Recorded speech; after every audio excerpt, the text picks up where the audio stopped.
Melalui pertemuan ini, Presiden Jokowi nampaknya memiliki banyak pesan yang ingin dititipkan kepada Pak Prabowo. Misalnya, dalam pertemuan ini saya membayangkan Jokowi bilang kayak gini nih ke Pak Prabowo. Pak Prabowo, saya nitip anak saya ya. Ya, saya tahu anak saya ini belum punya pengalaman. Jadi mohon bimbingannya ya. Terus gue juga ngebayangin Jokowi bilang kayak gini. Masalah Fufu Fafa, saya mohon maaf ya Pak. Ya, harap dimaklumi, namanya juga anak muda, emosinya belum stabil gitu, masih labil.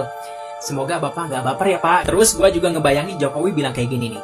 Soal IKN kalau bisa Bapak lanjutin ya. Ya pokoknya diusahain lah Pak. IKN itu harus dilanjutkan. Karena kalau nggak dilanjutin sama Bapak, wah IKN bisa mangkrak Pak. Kalau mangkrak saya bisa kena nih.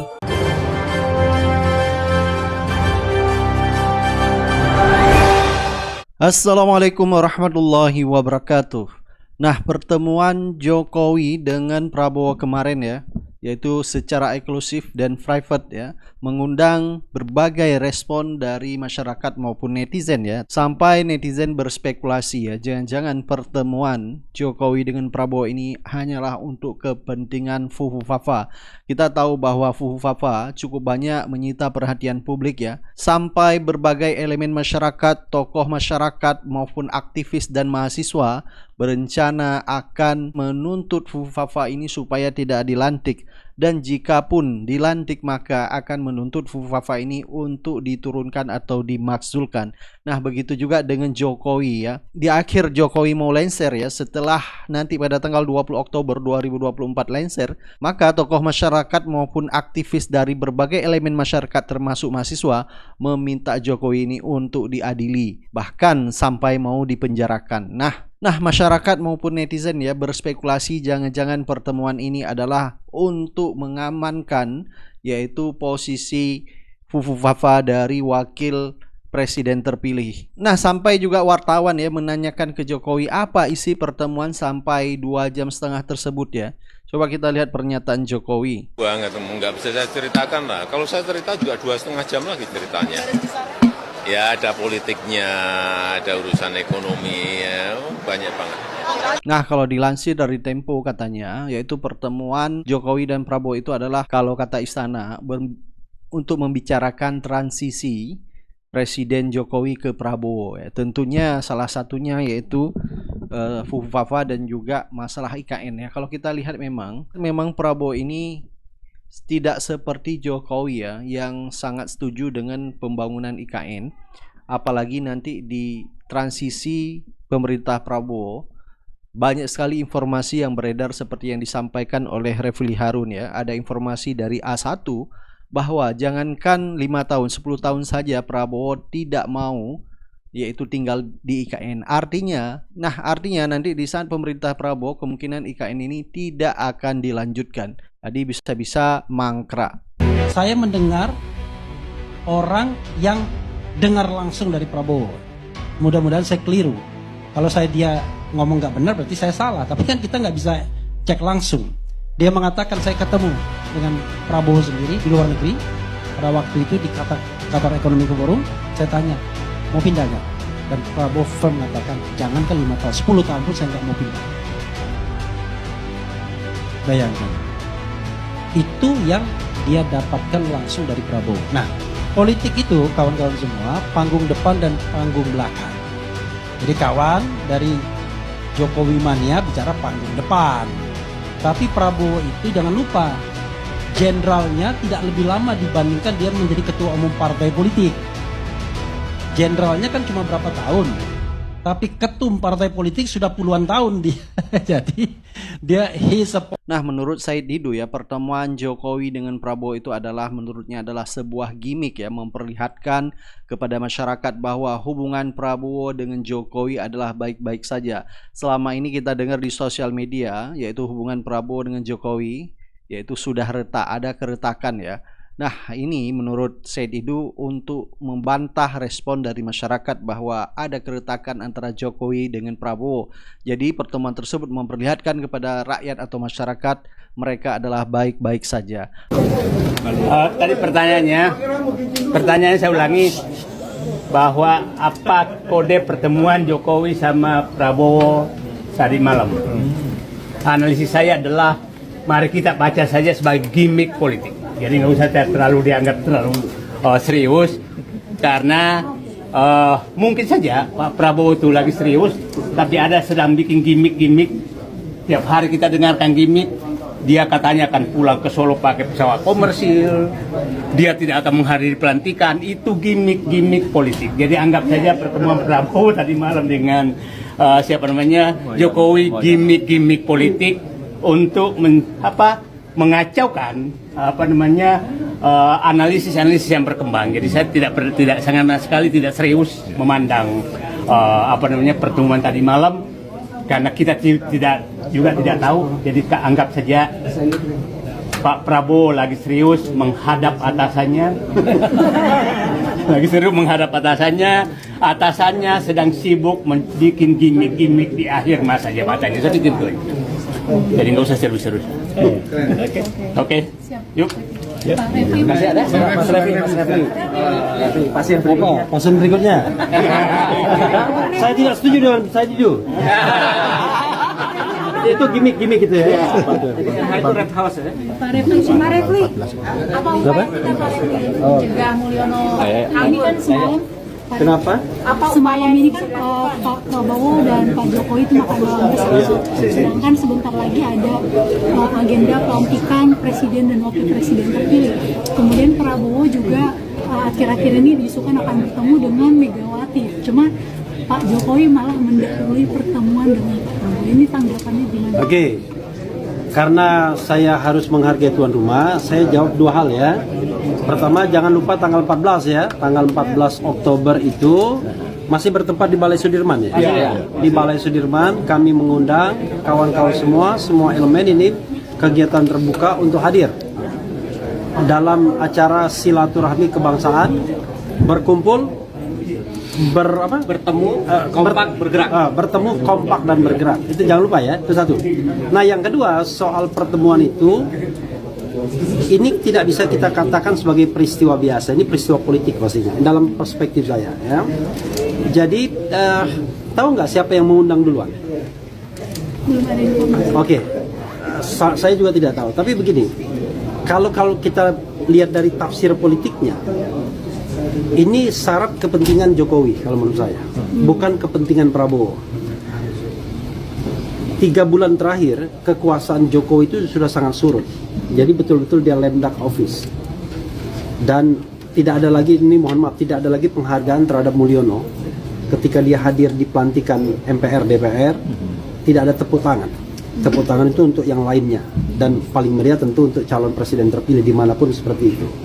Nah, ini menggelisahkan, maka ada spekulasi bahwa dia tidak mau hadir dalam pelantikan presiden dan wakil presiden. Dia mau pulang ke Solo dan lain sebagainya. Tapi at the same time, semua komponen masyarakat ya, terutama yang kritis itu menggelorakan tuntut Jokowi. Adili Jokowi. Termasuk nanti tanggal 14 Oktober saya kira kita akan keluarkan hal yang sama. Mudah-mudahan seperti itu juga. Selain tidak dilantiknya Gibran Rakabuming Raka. Nah, ini pasti menggelisahkan Jokowi. Pertemuan itu ingin dia jadikan simbol bahwa dua hal. Dia masih bisa menguasai Prabowo, dan barangkali at the same time dia ingin menunjukkan bahwa saya dan Prabowo itu akrab, tidak ada apa-apa. Jadi kalau kalian misalnya menyakiti saya, maka Prabowo yang akan melindungi saya sebagai presiden terpilih. Itu yang saya kira kesan yang ingin ditampilkannya ke publik. Tapi tentu di dalam ruang tertutup itu pasti ada negosiasi yang dibicarakan secara serius, yang tentu tidak untuk konsumsi kita. Untuk konsumsi kita kan cukup dengan bahwa dia bertemu, ada foto dibuat, ada equil di sana, selesai kan begitu. Itu konsumsi publiknya. Tapi pasti ada pembicaraan yang serius. Saya kira salah satu pembicaraan serius adalah dua hal. Bukan salah satu, dua hal. Jaminan keamanan dia dan keluarganya, plus pelantikan Fufu Fafa, itu dugaan saya ya. Dan yang kedua adalah titipan dia di kementerian itu mudah-mudahan agar dilaksanakan oleh Prabowo. Berarti ada upaya cawe-cawe ya Pak di sini? Saya kira kalau cawe-cawe itu dia punya kekuasaan. Kalau sekarang dia tidak lagi cawe-cawe, tapi minta-minta sudah. Iya, saya kira bukan cawe-cawe, tapi minta-minta. Beda dong, kalau cawe-cawe itu colek-colek, kamu gini. Tapi kalau minta-minta, I'm begging, saya minta. Beda ya. Oke, apalagi cukup. Pak, kan ada isu kalau PD itu ada rencana gabung ke pemerintahan Prabowo. Apakah ini juga salah satu upaya Pak Jokowi untuk tidak memutus? Jadi kalau kita kelompok tanggal 14 Oktober itu kelompok yang tidak galau dengan PDIP mau gabung atau tidak dalam pemerintahan. Kalau PDIP tidak gabung dengan pemerintahan, alhamdulillah. Tapi kalau gabung dengan pemerintahan artinya tugas kita untuk menjadi oposisi. Dan ruang oposisi itu lebar sekali. Makanya saya katakan selamat datang Liberté di sana ya. Kemudian Egalite dan Fraternite. Jadi mudah-mudahan Prabowo Subianto tidak mewarisi watak Jokowi yang memenjarakan orang yang berbeda pendapat atau orang yang kritis.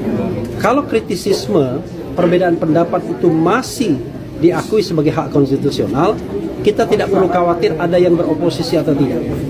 Kalau semua kekuasaan atau kekuatan di DPR gabung menjadi satu, maka biarlah rakyat, biarlah komponen yang kritis, komponen tanggal 14 Oktober yang akan beroposisi kepada pemerintah.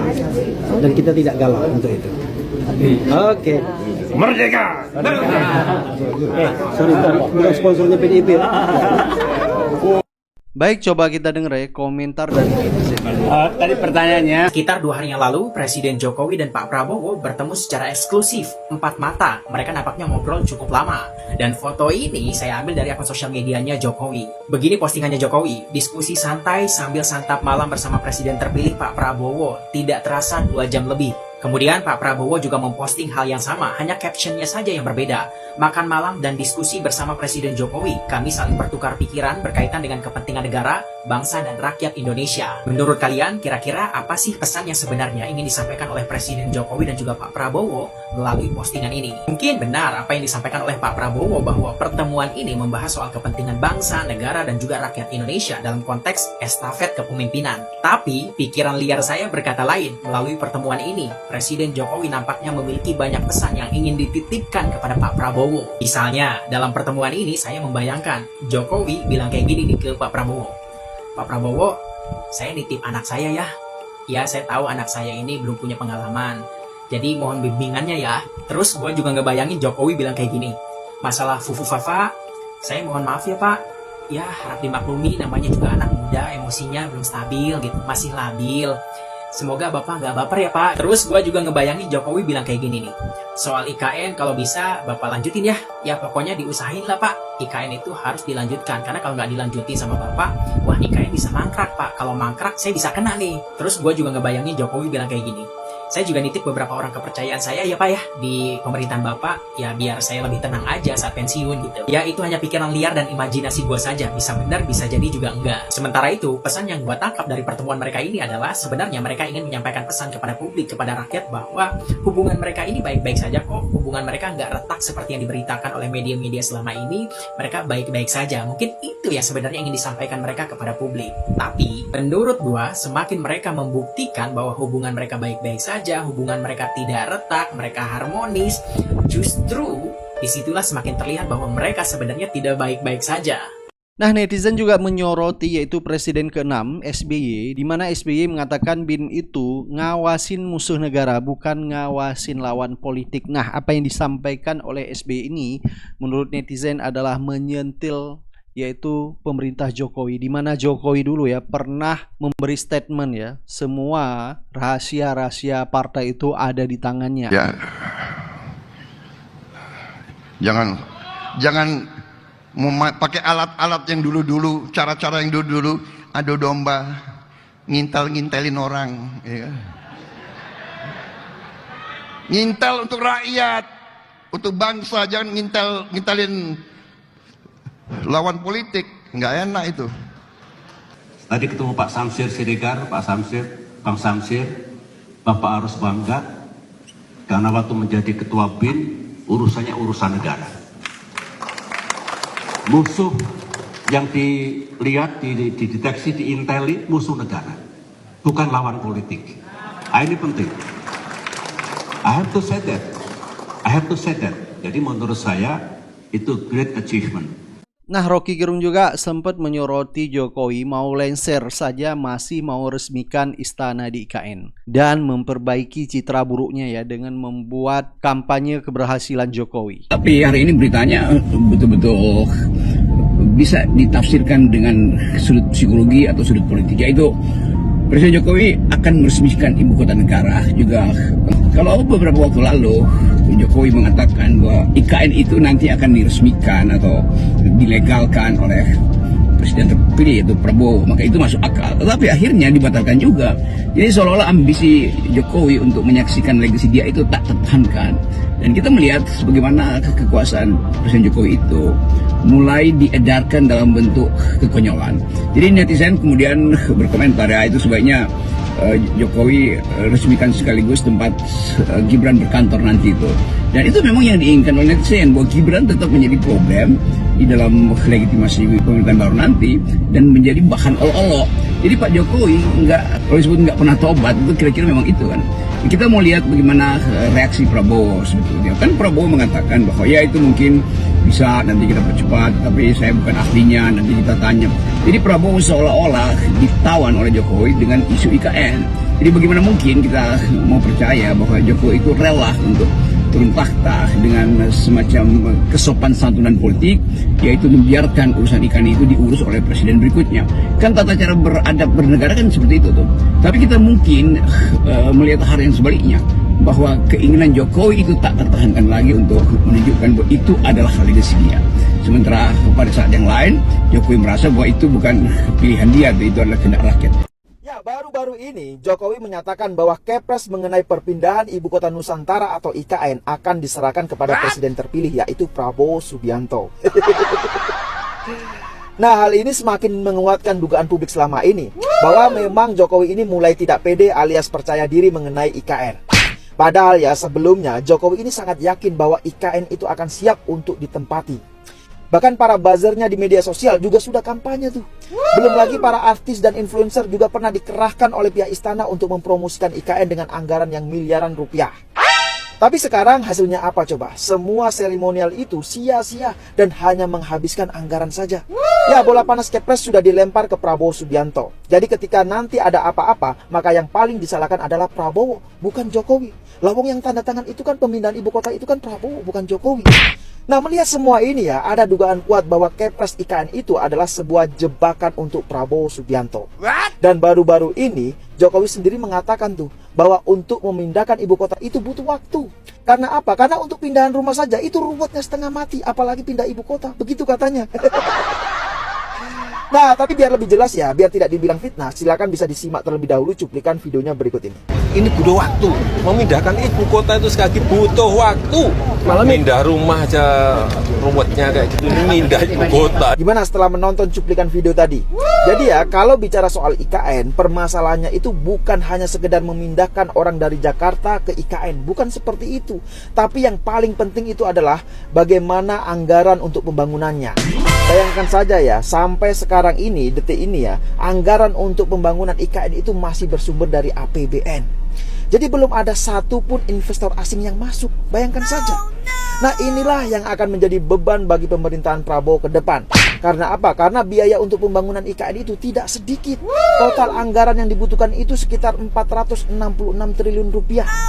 Nah, pertanyaannya adalah apa jadinya ketika tidak ada satupun investor asing yang masuk? Apa justru gak semakin membebani negara? Ya jelas membebani lah. Nah, belum lagi soal beban hutang yang semakin hari semakin menggunung. Jadi kalau melihat semua ini ya, maka jelas situasi dan kondisi saat ini memang sedang tidak baik-baik saja. Belum lagi soal PHK yang di mana-mana. Daya beli masyarakat juga semakin menurun. Di lain sisi jumlah lapangan kerja juga semakin langka. Ya, mungkin itulah alasannya mengapa di akhir masa jabatannya sebagai presiden, Jokowi itu justru terlihat sibuk mencarikan pekerjaan buat anak dan menantunya.